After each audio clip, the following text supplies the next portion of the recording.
Good morning mga ka-online. So while kakapi ko karon, makanta sa ako sa dili pa ko moadto sa among tangkal. Kaya mamasaw na po kog baboy unya taod-taod. So makanta sa ako mga ka-online. Lagi na lamang sa isip mga sandaling tanggapin mo ang pag-ibig ko para sa'yo.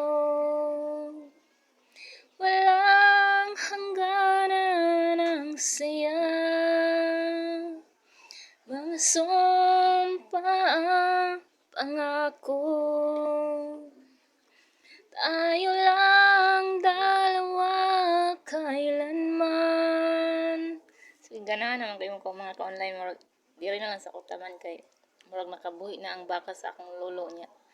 Mamasaw na po ko kay among baboy sige nagpanawag sa ako kay gigutom na sila. So thank you mga ka-online.